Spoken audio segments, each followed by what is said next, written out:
Jadi kita akan menjadikan gambar kamu ke satu produk yang kita jualkan dan kalian akan mendapatkan komisi penjualan.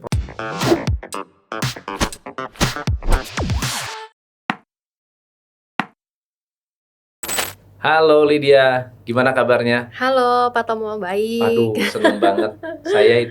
Istri saya seneng banget dengan brand Soflo. Karena pertama colorful, unik, dan tematik ya. Ada tema-temanya. Terus salah satu tim kita cerita soal Soflo juga. Saya bilang, Soflo emang UKM ya? Iya, UKM. Ini dulu ceritanya gini. Boleh nggak diundang, saya bilang, ke podcast? Boleh deh. Aku bener-bener penasaran dengan story-nya. Pasti setiap bisnis ada story-nya. Nah, kita pengen denger tentang the story of Soflo. Karena di media juga ngangkat banyak. Lalu sempat ada event dengan Pak Sandiaga Uno ya? Iya, betul. Sandiaga Uno, terus ada Nova, webinar dengan Nova ya? Waktu itu. Nova bener nggak sih? Iya, ada. Aku ingatnya sama Nova ada webinar, terus ini story-nya bagus karena satu, produknya bagus, yang kedua ada social impact. Ini social entrepreneur kah? Ini brand apa? Terus Soflo itu apa sih? Oke, sebelumnya thank you banget. Aku tuh ngerasa kayak seneng banget soalnya temen-temen tuh udah pada tahu Soflo gitu. Jadi kalau boleh dibilang Soflo itu blessing in disguise bagi perusahaan kami. Jadi Soflo itu sebenarnya brand baru kok. Jadi brand baru. Jadi Soflo itu baru keluar tahun 2020. Ketika pandemi. Jadi Soflo itu tuh brand pandemi lah. Brand pandemi. Brand yang lahir ketika pandemi. Jadi boleh dibilang kan teman-teman kayak aduh pandemi banyak kehilangan, banyak sisi negatif. Tapi jika disyukuri dan jika bisa ngelihat opportunity-nya, itu bagi kami pandemi itu membawa perubahan terutama bagi personal kami dan bagi perusahaan kami juga. Jadi basicnya itu pada tahun 2010 saya tuh bikin konveksi kecil-kecilan lah. Bahkan pada saat itu sebenarnya saya tuh masih kerja kantoran. Jadi manajemen kita kan bertiga nih. Basicnya kita itu semua kerja kantoran. Awalnya kerja kantoran, kita nggak ada background bisnis, orang tua kita bukan pebisnis, ya kita belajar learn from experience aja. Jadi awalnya kita tuh tahun 2010 itu sebenarnya saya yang pertama kali terjun. Saya masih kerja kantoran. Saya tuh seneng sama yang berbau-bau creativity. Kebetulan saya sekolah desain, tapi saya kerjanya di marketing karena saya nggak suka ngedesain, kurang lebih kayak gitu. Jadi saya coba mencari cara gimana caranya biar saya tuh punya penghasilan tambahan dari pekerjaan utama saya waktu itu. Karena waktu itu di mana kerjanya? Saya pernah kerja di orang tua group. Sama saya pernah kerja di Bayer Healthcare di marketing. Di marketing. Iya. Jadi masih kerja terus punya konveksi. Iya, tapi waktu itu sih sebutnya bukan konveksi, Pak. Penjahitnya cuma satu. Penjahitnya cuma satu. Awalnya itu penjahitnya bukan punya saya. Jadi saya tuh bikin agenda. Jadi tuh kalau misalkan teman-teman tahu saya tuh pasti tuh Lydia agenda, Lydia buku gitu loh. Karena dari dulu saya tuh jualannya buku sebenarnya. Buku agenda yang dijahit. Jadi covernya bisa digonta-ganti segala macam. Itu dulu saya tuh jadi pulang kerja. Jadi saya tuh pulang kerja jam 7 lah. Jam 7 saya samperin tuh penjahit. Saya bikin deh tuh gimana kontrol lah. Pak gimana udah sampai gimana bla bla bla. Terus saya jualnya waktu itu medianya media online juga sih, saya lupa waktu itu zamannya Facebook atau apa gitu. Nah dari situ terus berkembang, itu buku ada di Gramedia, tapi berkembangnya ketika kita full time sama nggak full time itu kan berbeda ya. Jadi waktu itu saya memutuskan untuk ya udah deh apa coba aja ya. Fokus jadinya. Iya, karena waktu itu posisi saya masih asisten brand manager. Di mana gajinya itu ya Bapak tahulah ABM gajinya berapa sih gitu. Jadi saya pikir saya punya latar belakang pendidikan, jika saya gagal saya akan balik lagi kerja kantor. Gitu. Kebetulan saya waktu itu lagi punya partner, waktu itu saya belum menikah. Saya punya partner saya itu udah managing director lah. Jadi dia punya modal lebih besar daripada saya dong. Terus dia bilang kayak, kamu kalau misalkan fokusin aja. Kita cari tempat, penjahit yang kamu datengin dulu ketika kamu pulang kantor, tarik dia jadi Tarik. penjahit kamu, mau atau tidak. Saya bayarin tahun pertama kontrakan, tahun kedua kamu bayar. Kalau kamu nggak bisa bayar, kamu balik lagi kerja kantor. Kayak gitu loh. Jadi mulai dari satu penjahit, akhirnya tuh jalan tuh. Akhirnya mulai dari agenda, saya beralih ke wedding souvenir. Wedding souvenir, apa produk wedding souvenir? Dompet, agenda juga masih saya buat, terus tas, segala jenis dompet lah. Mulai dari satu penjahit, jadi 2, 3, lalu saya juga udah punya admin. Galeri saya tuh kecil lah, galeri saya tuh waktu itu saya kontrak di rumah tua. Tapi yang saya bikin bersyukur adalah klien-klien saya tuh hotel-hotel bintang 5. Jadi orang yang mau wedding di bintang 5 hotelnya.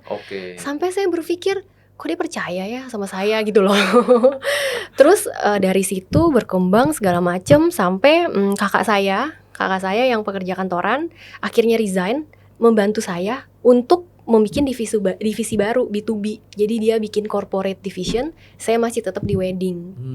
Tahun 2010 berjalan sampai kurang lebih kita totalnya udah bertiga. Terakhir kali akhirnya yang ngontrakin saya rumah itu akhirnya jadi suami saya. Oh gitu. Iya, kita nikah. Terus deh gitu singkat cerita itu rumah ya saya bisa bayar. Sampai tahun-tahun berikutnya saya bisa bayar itu rumah. Sampai akhirnya dia mikir kayak kasian juga ya, Lydia kan cewek nih, dealing sama penjahit itu cowok. Oh penjahitnya cowok? Penjahitnya semua cowok. Justru penjahit kita sampai sekarang gak ada yang cewek. Gak ada cewek, cowok semua. Saya tadi bayangan penjahit wanita, ibu-ibu gitu. Ini cowok semua cowok, ya? Karena ternyata cowok itu lebih detail. Masa? Iya, lebih rapi. Serius? Iya. Mama saya penjahit. Tapi kalau baju kali. Iya baju. Oh cowok lebih detail ya? Iya, justru semuanya cowok, nggak ada satupun yang cewek. Nah lucunya lagi, saya tuh nggak ada background jahit, apalagi jahit saya nggak bisa kan. Dulu saya sempet beli mesin jahit yang mainan gitulah, yang kecil, saya les jahit segala macam. Cuman nggak masuk di saya, kayak aduh gimana sih, susah nih kayaknya ya kayak gitu-gitu. Lucunya lagi itu penjahit yang saya tarik tuh ya. Pada saat saya bikin, kalau agenda kan gampang tuh bikin cuma kotak-kotak doang. Pas disuruh bikin pouch dia nggak ngerti gimana nih Kak bikin pouch caranya. Saya akhirnya belajar di YouTube, saya ajarin tuh penjahit. Bikin polanya gitu ya. Kamu kalau bikin pouch tuh gini. Ternyata saya baru realize kalau penjahit tuh ya macam-macam. Kalau jahit baju belum tentu dia bisa jahit tas. Betul. Kalau jahit tas belum tentu bisa jahit baju. Betul. Jahit celana aja belum tentu bisa jahit baju kan ya. Betul ya, bener. Jadi kayak saya tuh ajarin dia gini loh caranya, lu begini. Hebat ya, nggak bisa jahit tapi bisa ngajarin tukang jahit. Bisa ngajarin. Karena saya tipe orang yang kayak gini. Dulu mama saya tuh ngomong kayak gini.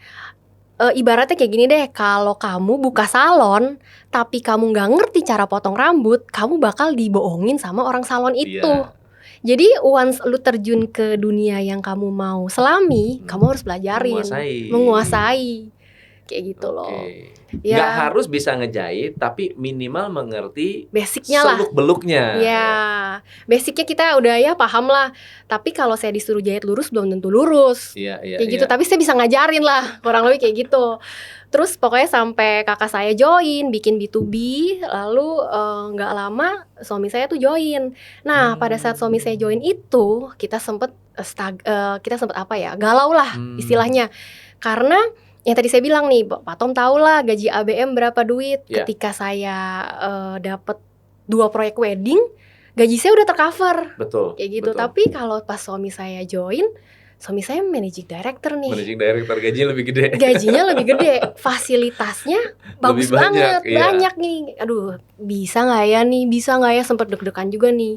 Sampai dia memutuskan kayak ya udah deh bantuin aja deh, karena kasihan yang tadi saya bilang, Lydia kalau pulang malam udah gitu cowok-cowok semua, apa nggak bahaya, dia pikirnya kan di situ kan. Akhirnya dia join. Kita bertiga ini punya keahlian yang beda-beda. Kalau saya mungkin lebih ke eksekutor, kalau kakak saya lebih ke jualan. Kalau suami saya lebih membetulkan sistem, jadi dia bangun sistem segala macam. Wah keren ya, masing-masing punya tugas masing-masing ya. Justru kita nggak mau dirempongin dengan bagian yang sama, nanti selek. Apalagi ini temen, maksudnya temen tuh bisa ribut, keluarga juga bisa ribut di dalam bisnis kan. Jadi kita nggak mau gabungin lah. Terus berjalanlah itu sampai 2020 yang pandemi itu. Kita bikin souvenir wedding sama corporate souvenir, MOQ-nya 100 pieces. Waktu itu pas pandemi saya udah ngerasa kayak gimana nih ya, nggak bisa diem-diem terus nih ya. Tadi saya cerita baru 1 orang penjahit. Kalau 1 orang penjahit mungkin pada saat pandemi saya nggak bingung. Tahun 2010 sampai 2020 totalnya perkembangannya lumayan bagus lah. Saya udah punya 70 orang staff. 70 orang? Jadi yang ngejahit saja ada berapa? Yang ngejahit ada 40-an. 40 penjahit? Sisanya staf kantor, staf produksi yang lain lah. Kayak gitu. 70 orang, terus omset perusahaan ngedrop banget. Ngedropnya berapa persen? Ngedropnya kurang lebih hampir 70-an persen lebih. 70-an persen. Berarti masih ada 30% yang membeli produk souvenir ya? Masih ada.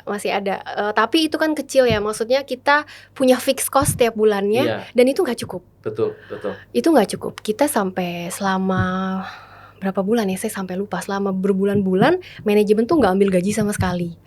Jadi gaji itu kita fokuskan ke karyawan kita dan karyawan produksi kita. Kalau untuk pemotongan gaji, terus terang karyawan pasti mau nggak mau kita potong lah, karena yang karyawan yang 20, sekitar 30? Iya, kayak gitu. Untuk yang produksi kita full, karena produksi kan kita masih tetap jalan. Iya. Produksi walaupun turun, mereka tetap dibayar full ya? Iya, kita bayar full. Wow. Karena penjahit itu cowok, kepala keluarga, punya istri, punya anak. Iya. Mereka setiap minggu kan setoran, dia tuh transfer ke istri, anak. Kalau dia nggak transfer, istrinya gimana kan? Betul. Kayak gitu kan. Terus di saat pandemi itu, waduh gimana ya, kita pikir siapa yang mau beli souvenir 100 biji? Mau diapain itu souvenirnya gitu kan ya? Dan kebanyakan souvenir kan untuk wedding sama event ya? Iya, wedding sama corporate event. Event kan waktu itu nggak ada, mall kan tutup.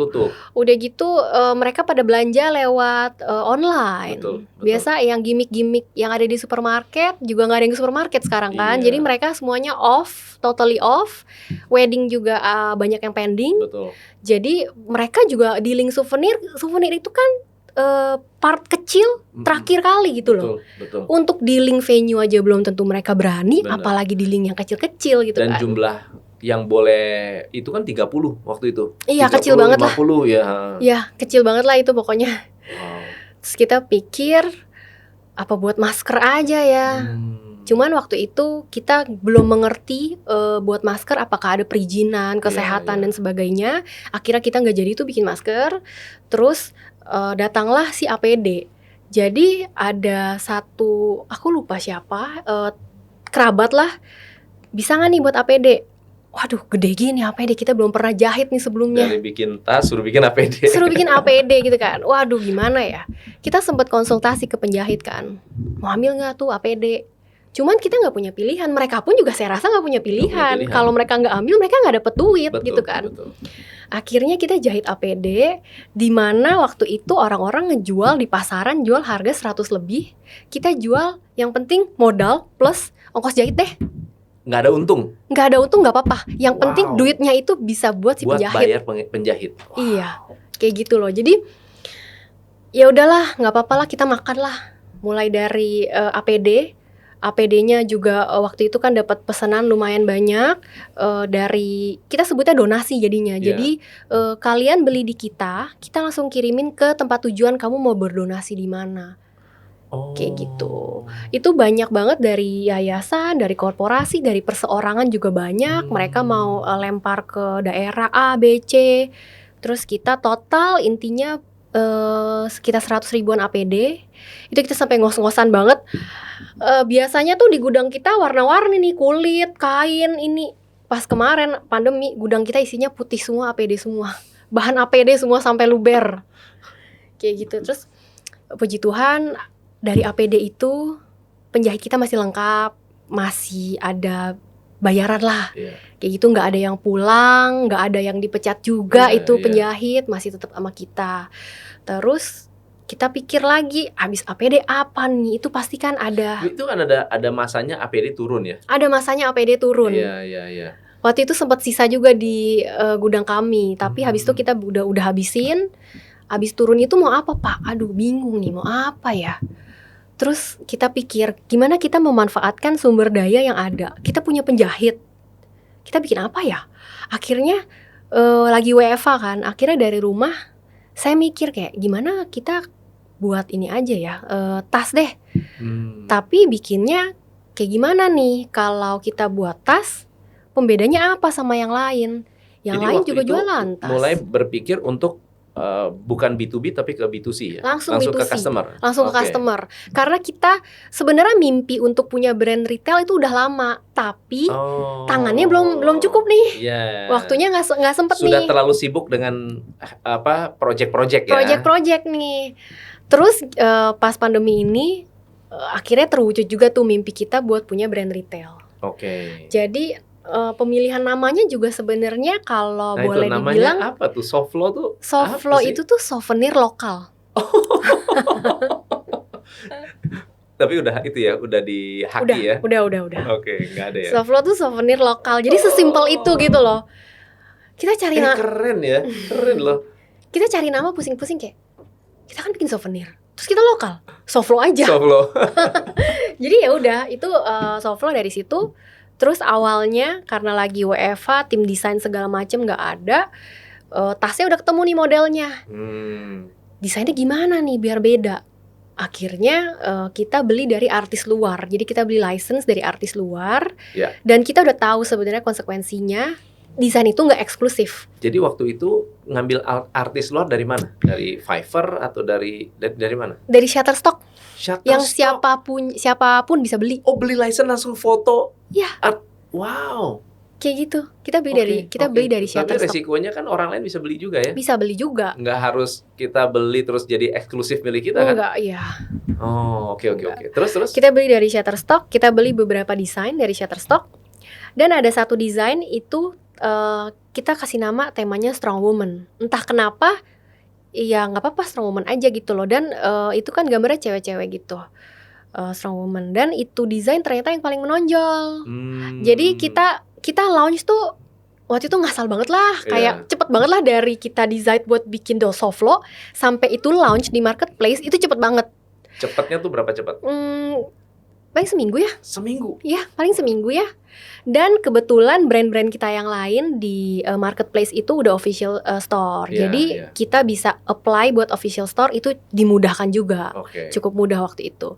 Jadi kita udah di Tokopedia sama Shopee. Terus feedbacknya lumayan bagus. Mereka tuh suka nge-tag pakai tas kita. Terus udah gitu mereka influence ke teman-teman yang lain untuk beli tas kita. Sampai yang tadinya ya paling laku cuman berapa sih, makin lama makin meningkat, dan itu di luar ekspektasi kita semua gitu loh. Tadinya tuh tim Softflow tuh nggak ada, tim Softflow tuh cuman saya, tim manajemen lah, packing juga masih sendiri. Sampai akhirnya di satu titik, waduh ini nggak bisa nih, kita harus bikin tim Softflow nih. Kita sempat ngerumahin 4 karyawan, 4 staf kantor. Kita sempat ngerumahin 4 staf kantor. 2 bulan kemudian setelah Softflow lahir, tiga orang diantaranya kita panggil lagi buat jadi bantuin tim Softflow. Kayak gitu loh. Terus kayak gitu, udah wah kenceng juga ya, lumayan juga ya ceritanya. Mereka ngetek-ngetek kita, feedbacknya cukup bagus, positif lah, semuanya positif lah. Tapi ada satu negatifnya yang backfire ke kita mengenai desain. Jadi begitu perhatiannya teman-teman Softflow sampai mereka tuh nge-DM kita, Kak ada yang copycat Softflow nih Kak. Terus dikasih lihat, benar-benar dikasih lihat gambarnya dan sama. Dan itu produknya kalau nggak salah baju apa, aku lupa apa, pokoknya merchandise juga. Terus ya, kita jujur dong, kita bilang kalau Kak ini sebenarnya bukan dia copycat, tapi memang kita beli license dari artis luar, di mana kita beli, di orang juga bisa beli. Kayak gitu loh. Dan itu bukan cuma satu orang, jadi ada beberapa orang. Jadi saking mereka kenal Softflow dan seneng sama Softflow, mereka ngadu ke kita, istilahnya kurang lebih kayak gitu. Sampai kita berpikir kayak, wah ini kita harus bikin nih desain eksklusif nih, nggak bisa kita jual kayak gini-gini lagi nih.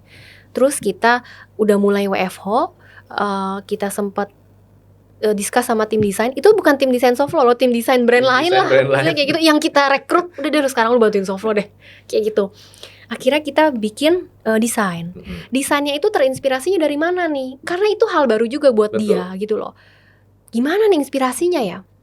Akhirnya kita di sosial media kita bikin sharing session. Jadi istilahnya Soflo itu bukan hanya ngejual produk, tapi kita ngejual produk yang ada ceritanya. Dan kita tuh kita ngejualnya bukan cuma produk lah, istilahnya kurang-kurang. Nggak cuma pokoknya nggak jual barang, tapi di balik barang itu ada story, ada sesuatunya. Dan di Instagram tersebut kita aktif buat ada bear bonding lah antara konsumen dengan si Soflo-nya ini. Karena kita nggak mau membuat brand Soflo itu. Dapat ide dari mana? Dapat ide dari mana? Ya sendiri. Dapat ide sendiri. Dapat ide aja karena menurut saya itu adalah satu hal yang keren banget, karena kebanyakan pengusaha membuat produk, dia fokus mencintai produknya bukan mencintai konsumennya. Kalau ini lebih dibalik ya. Ya. Konsumennya yang diutamakan, produknya itu mengikuti apa yang diinginkan konsumen. Itu keren banget. Betul. Karena sebenarnya balik lagi ke pribadi, ke pengalaman pribadi. Saya nggak mau menjadikan Soflo itu brand yang punya gap sama konsumen. Misalkan contohnya saya beli barang, saya komplain, dibalas lama banget. Terus entah itu nggak dibales ataupun bisa dibales deh tuh. Terus dia gitu ada gap lah, pokoknya ngehubunginnya tuh susah banget gitu loh. Dan saya menganggap brand tersebut bukan teman saya.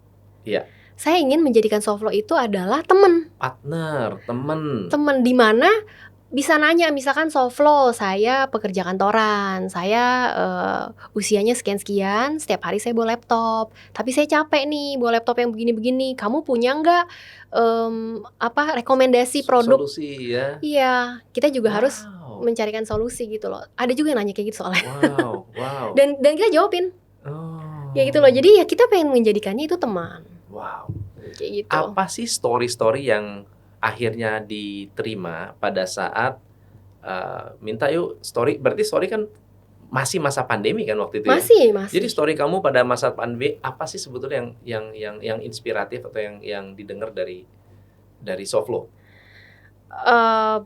Banyak banget ya. Jadi kita itu selama pandemi story-story yang kita dapetin tuh cukup banyak.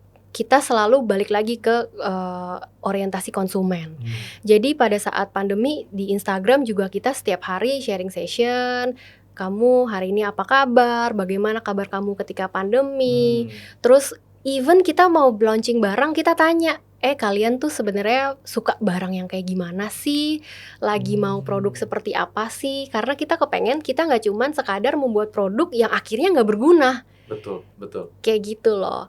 Kita sharing session, story yang kita dapat cukup banyak bagi kita sendiri. Sebenarnya story itu bisa kita jadiin sebagai kita punya input buat kedepannya kita bisa semakin memperbaiki diri.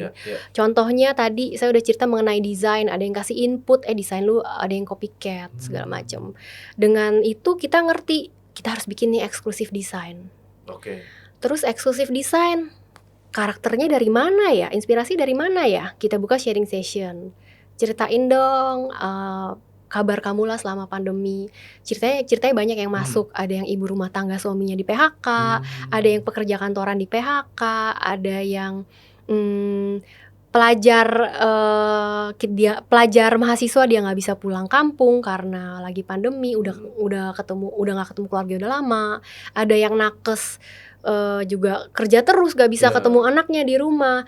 Itu semua kita rangkum, kita bikinin ilustrasi. Itu kita kasih nama Indonesian Strong Woman. Jadi mereka itu diambil wajah-wajahnya gitu ya? Iya, sebenarnya secara in general.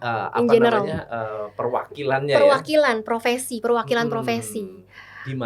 Dimasukin ke dalam ilustrasi. Dan itu sebenarnya dengan tema Strong Woman. Iya, tapi kita tambahin Indonesian Strong Woman. Kayak gitu. Itu sebenarnya kalau saya cerita ke Pak Tom, saya jadi nginget zaman-zaman pada saat saya bacain sharingnya. Itu tuh bener-bener saya bisa nangis dari sharing itu. Bener-bener kayak gila ya kok orang bisa cerita kayak gini ke Soflo gitu loh. Dan Soflo mau dengerin lagi. Kayak gitu, feedbacknya kayak gitu. Soflo kok mau dengerin sih kayak gini-ginian. Kayak gitu loh. Dan menurut saya ya itu sharing session gitu loh. Saya mau menjadikan Soflo tuh teman kalian, kayak gitu loh. Jadi ya itu ceritanya tuh sangat bagus dan menyentuh. Mulai dari situ DM yang masuk tuh makin bervariasi.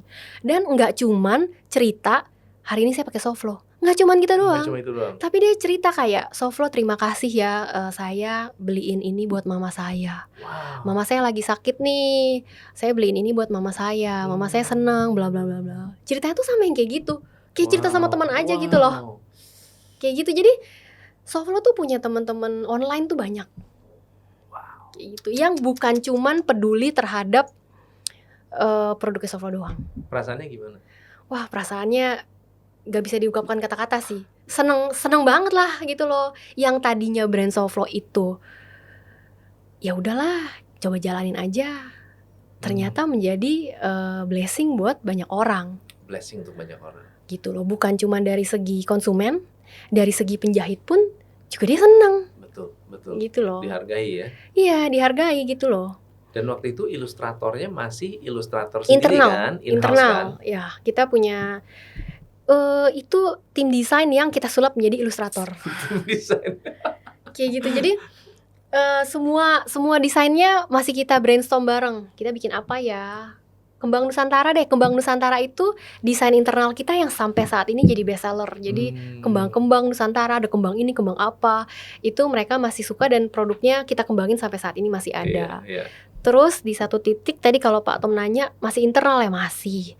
Di satu titik saya ngerasa kayak stylenya nih harus ada bervariasi nih. Kayaknya kok bosen ya lama-lama ya. Mungkin di bulan pertama, kedua, ketiga teman-teman Soflo pada excited nih dengan brandnya Soflo. Tapi lama-lama kalau misalkan kita nggak jaga brand itu dengan kita punya kelebihan, itu akan menjadi hilang. Itu akan menjadi brand sama aja sama yang lain, kayak gitu loh. Kita jadi harus generik ya, jadi komoditi ya. Iya, kita harus tetap mengangkat value kita. Value kita kan menghasilkan satu produk dengan karya-karya yang ada stories behind.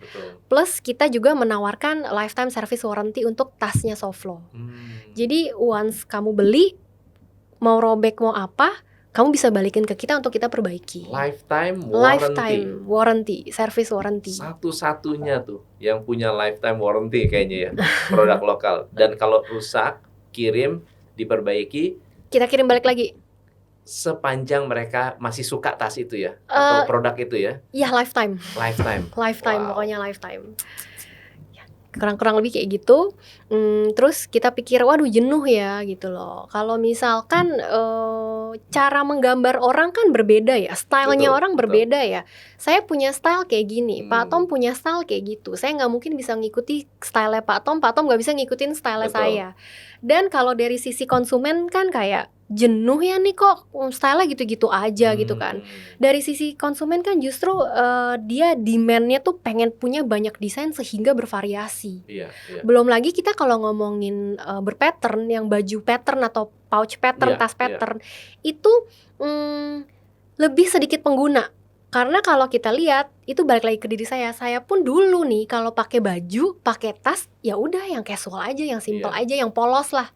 Kayak gitu. Belum lagi kita menghadapi konsumen-konsumen yang gak suka pattern. Itu makin mengecilkan jumlah opportunity barang kita kejual lah. Kayak gitu kan. Gimana ya? Terus kita berpikir, terus kita mikir kayak ilustrator di Indonesia tuh keren-keren loh. Gak kalah sama yang luar loh.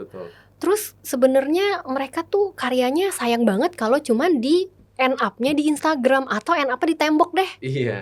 Nggak ada duitnya, kurang lebih kayak gitu kan bahasanya. Mereka kurang bisa memonetize mereka punya karya. Terus feel-nya juga beda gitu loh ketika kita punya desain yang monoton dengan desain yang bervariasi. Akhirnya kita coba membuat kampanye Bangga Ilustrator Lokal. Waktu itu kita start di Juni 2020 Soflo. Lalu kita bikin Bangga Ilustrator Lokal itu kampanyenya di Februari 2021. Gitu. Kita iseng waktu itu sama balik lagi ke dulu kita bikin Soflo. Kalau kita set high expectations, kalau kita nggak meet the expectations, kita akan kecewa. Jadi waktu kita bikin kampanye itu, apalagi gambar susah, kita tambahin tema lagi. Temanya tanaman hias. Tanaman hias. Iya, kenapa tanaman hias? Karena lagi ngetren tuh. Iya. Apa tanaman hias apa yang ngetren yang bolong-bolong tuh? Monstera apa tuh? Saya bukan Iya, tanaman iya. hias banget juga Banyak sih. banget. Lagi rame ya. Lagi rame kan. Coba deh temanya tanaman hias. Ada berapa nih yang submit ya? Coba kita lihat ya. Ada berapa nih yang submit nih? Udah gambar susah, temanya susah lagi. Waduh, gimana nih ya? Kita buka periode 2 minggu nih. 2 minggu, 2 pendek minggu. banget. Pendek. Mm-mm. Itu kita pede banget kan, udah pendek. Terus surprisingly yang submit itu 230-an. Wow. Dan itu karyanya bagus-bagus. Dan kalau kita kan Yang dipilih berapa dari 200? tadinya satu. Hanya satu. Tadinya satu, lalu kita akhirnya pilih 4. Kita belum begitu berani pilih banyak karena kita menyesuaikan dengan channel Supply and demand ya. Iya, betul. Kita menyesuaikan kalau misalkan kita pilih banyak tapi kita nggak bisa Nggak bisa ngejualin, jual, sayang juga. sayang juga kan. Oke, waktu lomba, janjinya apa ke ilustrator ini? Jadi kita akan menjadikan gambar kamu ke satu produk yang kita jualkan dan kalian akan mendapatkan komisi penjualan. Royalti. Dari tas itu. Jadi harus di tracking dong setiap gambar. Iya. Ini milik siapa, akan dapat langsung ke ilustratornya gitu ya. Iya. Wow, itu kayak NFT itu ya. Iya. NFT manual ya ini. NFT-nya tapi manual. Manual kayak gitu. Oh, keren. Berapa penghasilan seorang ilustrator dari penjualan karya mereka lewat penjualan Soflo? Pada saat periode pertama yang kita pilih itu kan ada 4 orang. 4 orang ini kebetulan jobnya beda-beda nih. Ada yang freelance ilustrator, ada yang pelajar, ada yang pekerjaannya teknik gitu deh, aku lupa. Pokoknya beda-beda deh, nggak ada yang ilustrator full gitu. Ada satu yang menarik banget, mahasiswi, masih semester 4 kalau nggak salah ya.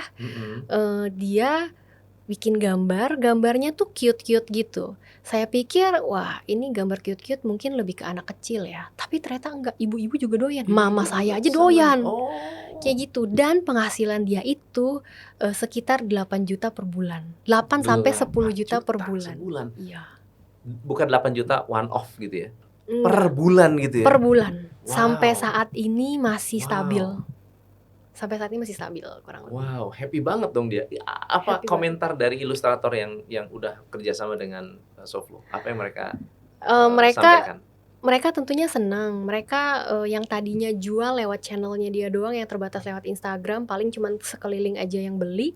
Dengan di Soflo bisa seluruh Indonesia beli.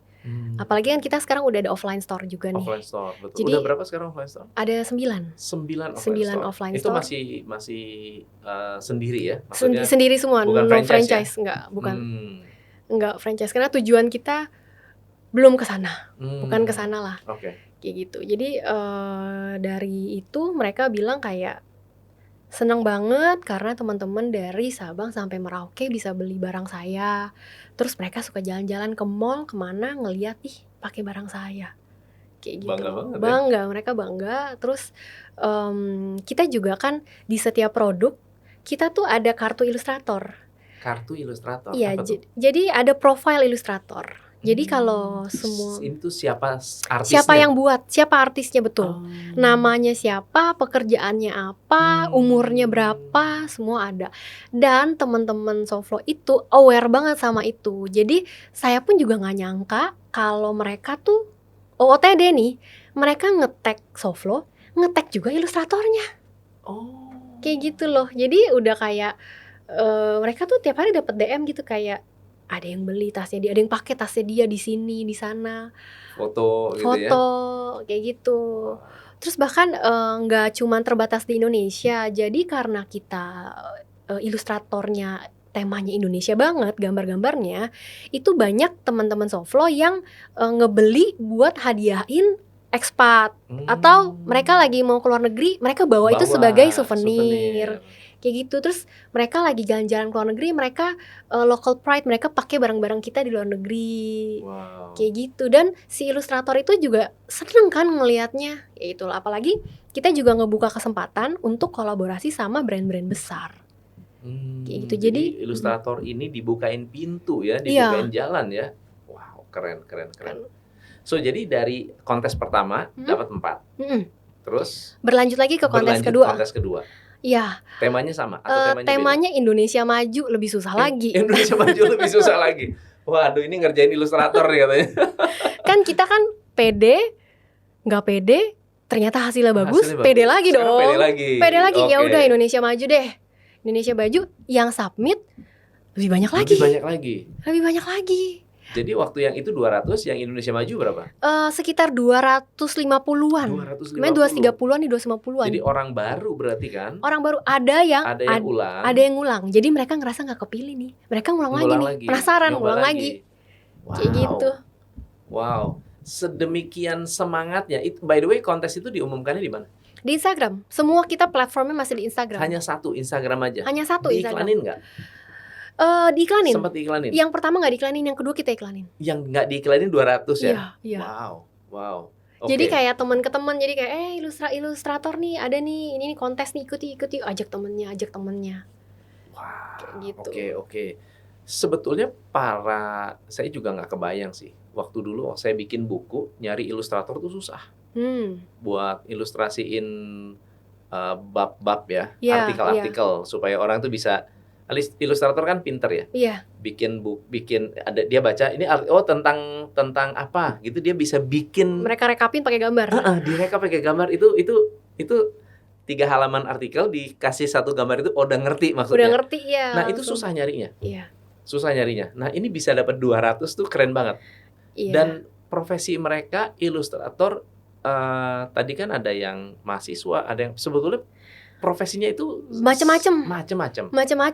Malah sekarang ini dari 37 orang ilustrator yang kita kerjasama, ada yang umur 12 tahun. Umur 12 tahun? Ada yang umur 12 tahun. Ada umur 12 tahun, 13 tahun ada. Ada itu. Dan itu saya mikir kayak dulu 12 tahun saya ngapain ya? Sekarang dia 12 tahun udah bisa kayak gini. Golden boy. Jadi profesinya apa aja sih? Macam-macam, ada ibu rumah tangga, paling banyak ibu rumah tangga. Ada yang akuntan, ada yang HRD, ada pekerja kantoran yang banyak lah. Yang freelance ilustrator juga banyak, tapi setengahnya itu tuh bukan freelance ilustrator. Jadi gambar itu cuma hobi doang, yang ternyata kita bisa jadiin passive income. Iya, kayak gitu. Wow. Gile, hebat ya, hebat. Dan kalau saya lihat sih brand Soflo, jujur aja pada saat saya lihat di Postblog, ini memang ada vibe-nya. Jadi ada auranya, nggak seperti produk didesain terus dijual gitu. Ini ada vibe-nya, ada something behind ini, ada energinya gitu. Dan kita, kalau saya bilang sama istri saya, ini kayak movement. Kayak sebuah movement, kayak wah ada, makanya bayangan saya brand besar. Ini pasti brand besar yang mau apa, terus menggandeng UKM, terus ini movement, nggak kebayang bahwa ini lahir dari pandemi. Iya, kita UKM juga kok. Iya, justru itu. Oke, so jadi para ilustrator ini diberikan peluang untuk bekerja sama dengan brand-brand besar, dan kalau kita melihat di Instagramnya kan ilustratornya juga kan di mention kan? Iya, kita mention. Jadi kita semuanya open. Jadi kita nggak ada yang ditutup-tutupin. Jadi kalau misalkan karyanya si A, ya kita bilang ini karya A. Iya. Kayak gitu. Even di offline store kita, jadi di offline store kita juga pengen bikin yang beda lah. Kalau Postblog, kebetulan yang Pak Tom datang itu Postblog itu offline store pertama kita yang kita bikin lah pertama kali di Postblog. Nah, tentunya kita semakin belajar dong, kita semakin berkembang, kita semakin belajar, kita makin tahu apa yang mau dimauin klien, dimauin konsumen segala macam. Semakin kita buka offline store juga kita semakin belajar kekurangannya apa, kita harus gimana, kita harus perbaiki. Nah, beberapa offline store kita tuh punya wall mural. Jadi satu tembok kita muralin itu karya ilustrator lokal. Jadi di tembok toko pun kita tulis Soflo X siapa. Jadi itu ada nama si ilustratornya itu. Nama ilustratornya di situ ya. Nama ilustratornya ada di situ, mereka bisa selfie di tembok itu. Bahkan di dinding toko pun juga kita ada profilingnya. Yang kayak ada di tag di tas kita taruh biar mereka tuh ternyata yang gambar ini ya, kayak gitu. Dan memberikan value lebih lah, bukan cuman pakai beli tas di Soflo dipakai udah, nggak gitu. Tapi dengan istilah kata kayak gini, dengan kamu membeli tas di Soflo, sebenarnya kamu tuh udah support si ilustrator lokal loh. Iya, betul. Kayak gitu kan. Kamu misalkan beli tas di kita 150.000, kamu nggak tahu betapa 150.000-nya itu tuh membantu buat mereka. Betul. Gitu loh. Betul. Ini satu pertanyaan yang menurut saya cukup menarik, karena Soflo adalah sebuah brand, produsen, dan juga mengakomodir para ilustrator yang sebelumnya kan bisnisnya B2B, paling gede ya. Apa sih bedanya kerja dengan B2B dengan retail kayak gini, jualan satu-satu, apa bedanya? Bedanya, ini FYI aja ya Pak Tom ya, kontribusi Soflo itu sudah sekitar 50-60% sekarang. Wow. Dari total revenue.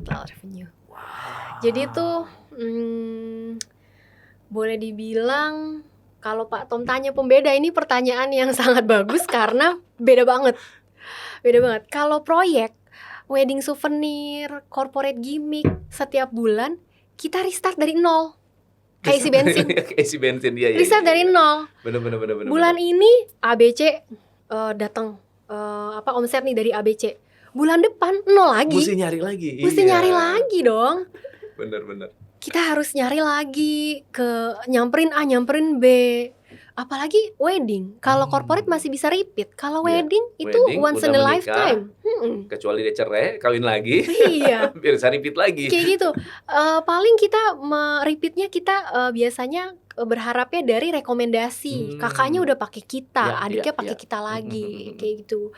Kalau di retail kita nggak mulai dari nol. Justru kalau di retail setiap bulannya brand kita berkembang. Makin banyak orang tahu. Asalkan strategi marketing kita bener ya. Kayak gitu. Kalau di corporate ya capeknya begitu. Kita harus ulang lagi dari nol. Terus istilah kata nih, corporate kita harus melek, harus siap-siap ketemu klien.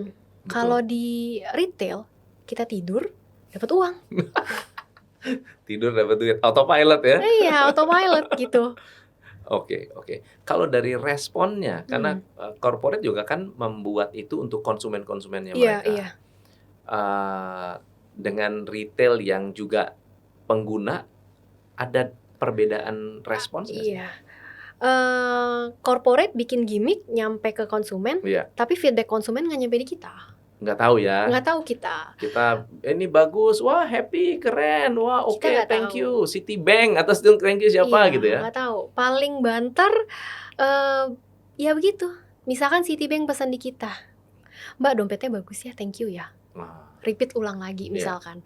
Kalau wedding souvenir paling, Mbak makasih ya, tamu-tamu saya suka souvenir kamu. Udah sebatas itu. Sebatas say thanks lah. Tapi kalau di retail feedback yang didapatkan jauh lebih daripada itu. Lebih lebih touchy lah. Maksudnya lebih menyentuh hati lah. Bukan berarti review konsumen si B2B atau yang wedding souvenir itu nggak touchy ya. Touchy juga, cuman beda energinya ya. Energinya berbeda.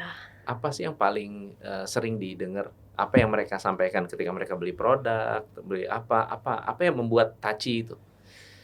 Lebih ke testimoninya yang tadi saya bilang, bukan cuman OOTD, tapi dia bisa ceritain. Ini tas saya udah pengen nih, udah lama nih. Sebenarnya gini, balik lagi ke harga ya. Kalau price wise, Soflo itu sebenarnya masih tergolong affordable. Untuk tas-tas kita 120, 110 gitu udah dapat. Tapi harga itu kan relatif ya. Bagi beberapa orang mungkin itu murah lah. Tapi bagi beberapa orang itu tuh mahal. Kayak gitu loh. Bahkan ada yang DM cerita, saya tuh udah pengen tas ini udah lama. Saya waktu itu pergi ke, saya lupa ya, mungkin ke tempat kerja lah contohnya. Saya pergi ke tempat kerja, saya ketemu orang di jalan pakai tas itu. Saya tahu itu Soflo. Terus saya lihat harganya.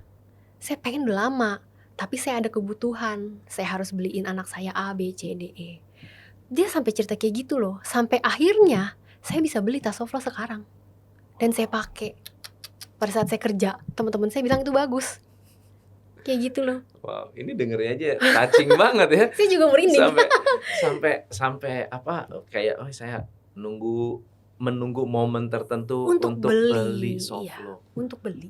Wow, dan diidam-idamkan ya, dicita-citakan ya. Iya, saya tuh meskipun sekarang yang pegang kita ada admin, jadi tim Soflo itu udah lengkap sekarang, dari mulai produksi segala macam kita udah lengkap.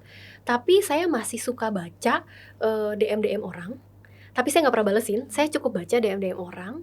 Terus review-review di Tokopedia atau Shopee, saya setiap sebulan saya lihat tuh reviewnya. Ada yang jelek apa enggak nih, kenapa nih jelek, gitu-gitu. Dan itu tuh even di Tokopedia ada yang cerita kayak gitu loh. Maksudnya even di Tokopedia yang tadinya yang tadi cuma bintang 5 udah iya, gitu ya.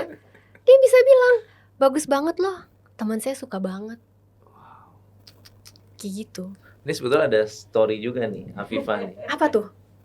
Dia pelanggan Soflo juga. Ceritain. Terima kasih. Apa tuh? Aku waktu itu lagi nyari hadiah juga untuk temen aku. Terus aku muterin itu dari lantai 4 sampai lantai 1 gitu kan. Apa tuh? Aku udah siap-siap dengan ceritanya nih. Iya, terus aku muterin kan dari lantai 1 sampai lantai 4. Di mana nih? Di Trans Studio Mall. Oh, Cibubur. Terus aku muterin tuh. Terus ini ada salah satu toko kayak agak unik banget kan dari toko yang lain. Aku samperin, aku datang, lucu.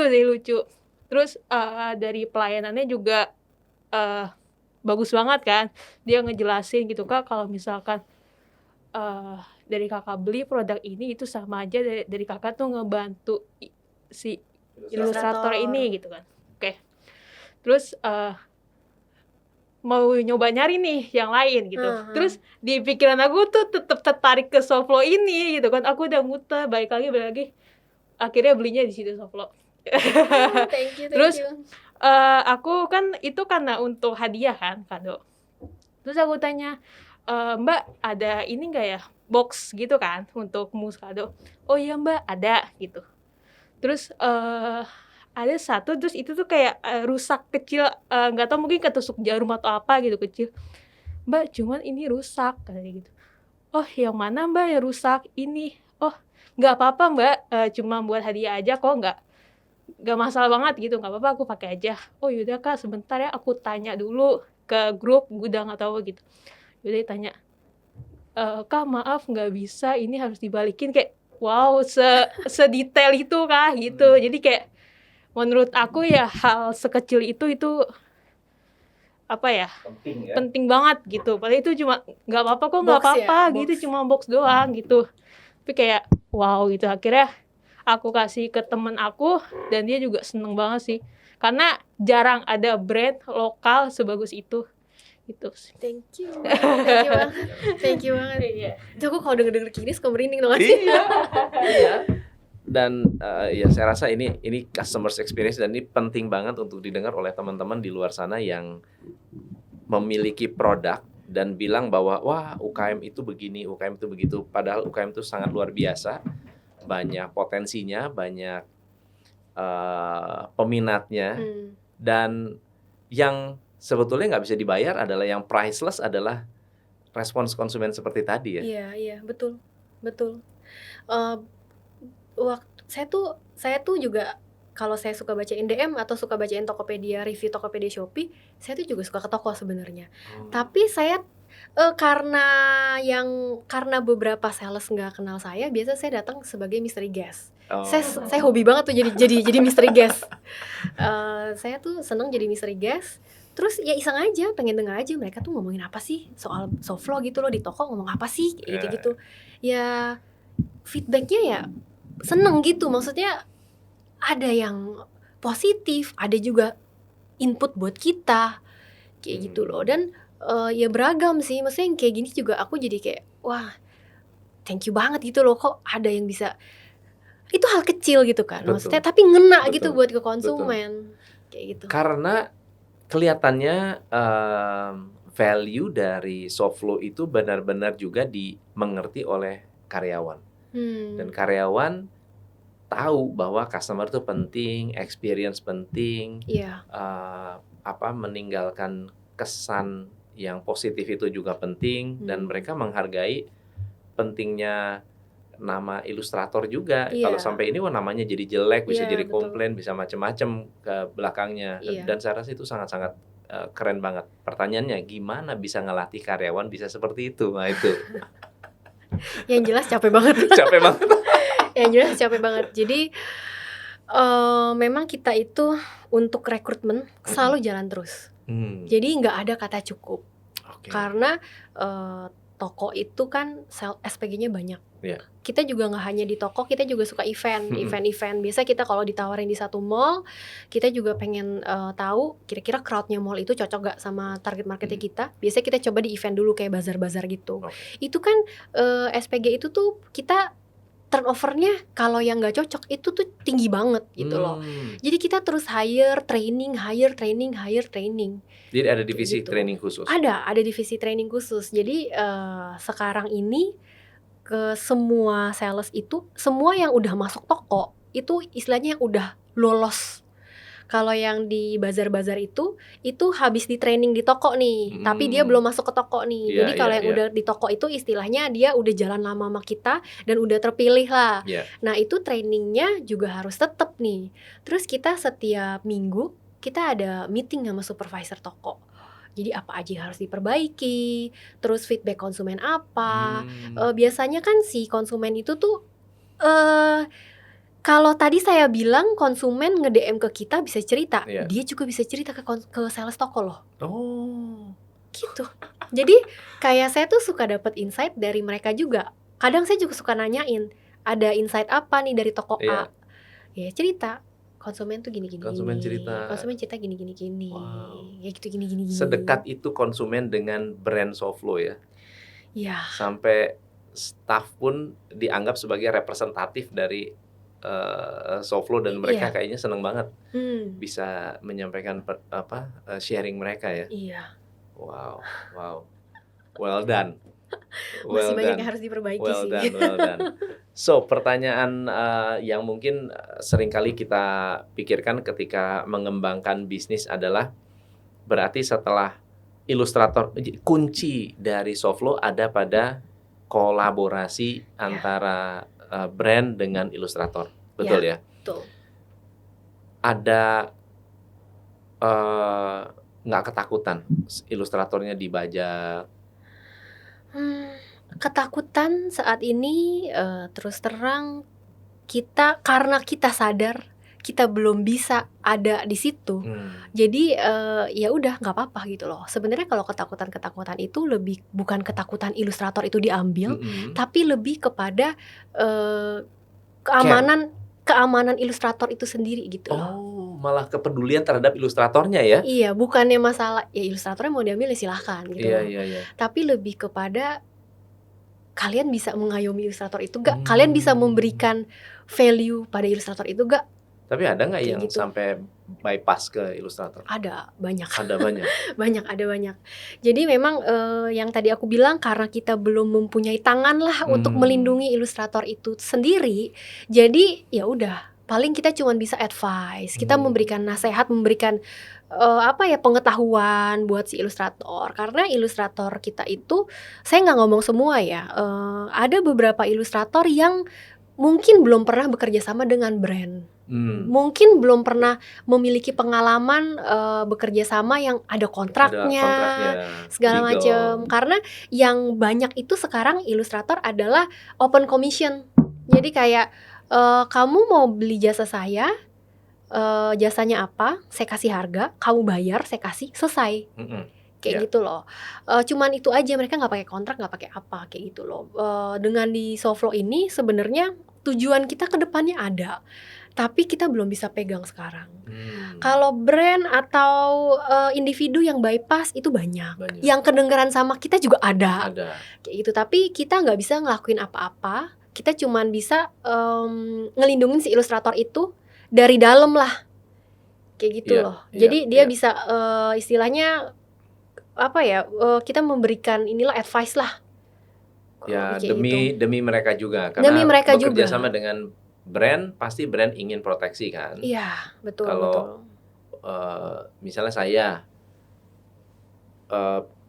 waktu itu ngambil franchise sebagai profesional, lalu kemudian saya sebagai business coach-nya. Itu pada saat keluar 2 tahun tuh nggak boleh coaching. Ya, Udah pasti tuh harus kontrak. bekerja Sama sesuatu dia. yang nggak ada hubungan dengan coaching. Iya, Harusnya model-model corporate akan seperti itu. iya, betul.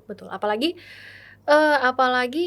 ya itu kalau individu mungkin individunya juga belum corporate, jadi individu mungkin lebih apa ya, lebih nggak Lebih nggak strict nuntut lah, ya. lebih nggak nuntut lah, bener.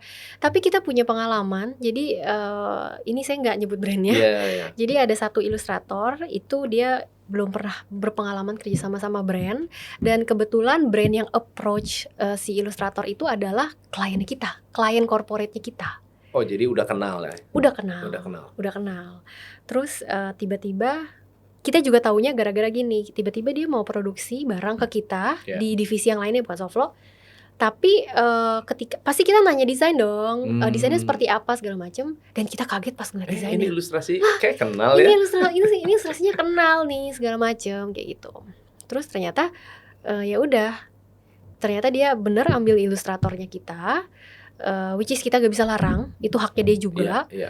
Terus dia deal-dealan langsung sama si ilustrator, tapi dia produksi barangnya di kita. Oke. Kayak gitu. Lihai juga ya? Iya, cukup lihai. Terus yang jadi kendala adalah ketika ada satu brand baru lagi nih yang mau kerjasama sama ilustrator yang sama.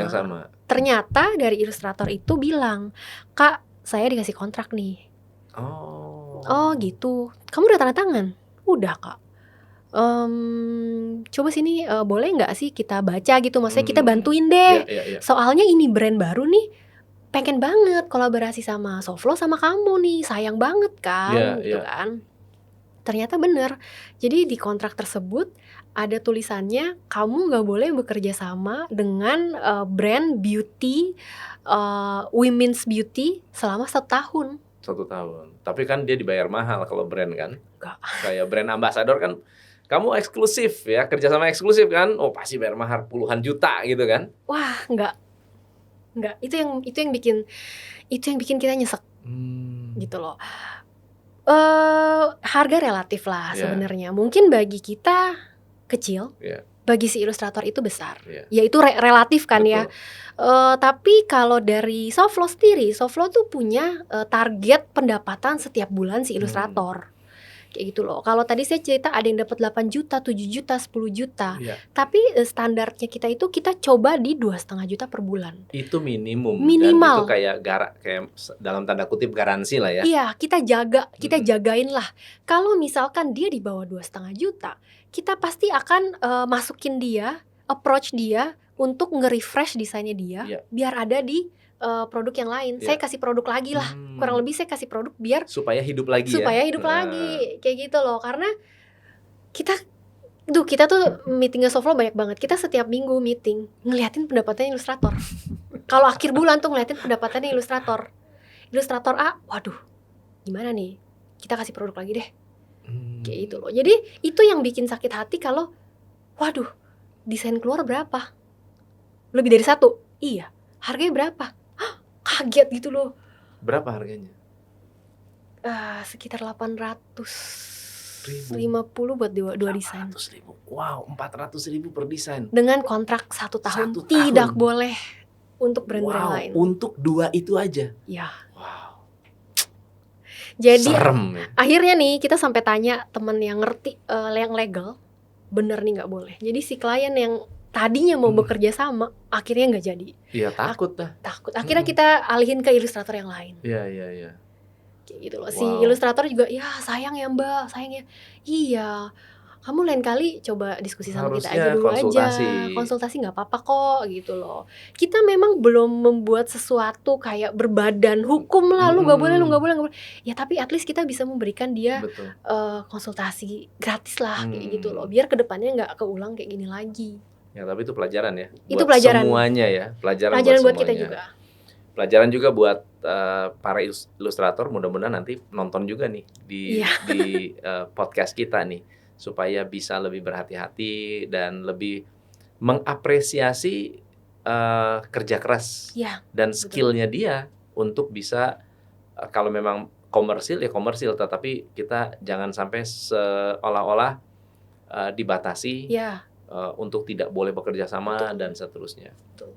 Oke, so what's next buat Soflo? Apa the next 5 tahun, 3 tahun, dreamnya apa? Apa dreamnya? Dreamnya kita jadi satu-satunya wadah atau platform yang bisa mengumpulkan seluruh ilustrator yang ada di Indonesia. Dream kita itu nextnya adalah kita mau membuat satu portal. Jadi kita terus terang kita sekarang belum punya website. Karena kita belum punya website. Karena terus terang website yang mau kita buat ini bukan hanya sekadar add to cart, beli, bayar. Iya. Kalau itu kan website-nya murah kayak gitu kan. Betul. Kita pengen ngebangun satu platform di mana konsumen bisa belanja, ilustrator juga bisa login sebagai ilustrator, dan mereka bisa ngelihat data penghasilan mereka di situ. Dan si ilustrator sama si konsumen bisa berinteraksi di platform tersebut. Wow. Kayak gitu loh. Wow. Itu ide besarnya itu. Tujuannya sebenarnya besar sih. Iya. Kayak gitu loh. Salah satunya juga tujuannya juga pengen ngelindungin para ilustrator. Iya. Itu juga the next big thing lagi. Iya. Itu penting banget sih. Itu penting banget. Bisa juga Soflo ini menjadi salah satu platform untuk mempertemukan antara ilustrator, konsumen, dan produsen. Ya. Kalau sekarang belum bikin kaos, udah bikin kaos belum? Udah bikin kaos? Udah bikin. Oh, atau produk yang nggak pernah bikin, misalnya sepatu gitu. Iya, sepatu belum. Misalnya sepatu, ya udah, saya punya produsen sepatu, pengen ilustrator ini, ketemunya di Soflo. Iya. Itu juga keren. Bisa jadi juga. produk Soflo menjadi variatif, end to end, dari aksesoris, bahkan aksesoris sepatu, baju, semuanya lengkap dari kepala sampai kaki gitu ya. Iya, Soflo semua. Soflo semua gitu. Ada. Oke, wow, thank you Lydia. Ini saya nggak salah punya feeling ini produknya ada story nih behind the product dan the story behind the brand, dan ternyata story-nya so impressive ya. Amazing. Thank you so much. Jadi what's next buat Soflo dalam waktu dekat? Ada planning apa? Kita minggu depan kita ada opening store. Opening offline store ya, tanggal 26 Agustus kita ada opening store di By the Sea Peak, Pantai Indah Kapuk. Oh, oke. Siap. Terus nextnya juga setiap bulan kita ada koleksi baru, dan setiap bulannya pasti kita akan lebih provide lebih beragam. Nggak cuma tas, nggak cuma baju yang itu aja, tapi kita mau provide segala jenis fashion. Wow. Kita juga ngembangin ada basic. Jadi kita sebutnya basic sama pattern. Kalau pattern kurang lebih baju yang kayak saya pakai. Jadi yang semuanya bermotif. Kita juga lagi mengembangkan yang basic. Basic lebih ke arah kombinasi antara polos dengan pattern. Jadi orang yang tadinya nggak nengok ke Soflo, nengok. Karena nggak semua orang pakai Soflo. Nggak semua orang ekspresif mau menggunakan baju yang heboh. Kayak gitu loh. Tapi kita ingin pasar-pasar itu juga bisa melihat Soflo. Wow. Kayak gitu keren. Saya sih suka strateginya, walaupun istilahnya dalam tanda kutip tadi tuh strateginya by feeling, tapi strategi by feeling itu yang ternyata mungkin ada campur tangan Tuhan gitu. Dari awal Soflo berkembang itu yakin ada campur tangan Tuhan ini nggak mungkin tuh kalau mikir sendiri pakai teori apa nggak ketemu tuh. Wow, keren. Thank you Lydia. Thank you banget Pak Tom. Opportunity bisa ketemu di Behind the Business. Thank you teman-teman yang hari ini udah hadir, dan apa pelajaran yang Anda ambil di sesi kita hari ini. Semoga bermanfaat. Saya Tom MC Flash, salam pencerahan. Hanya di Top Coach Indonesia.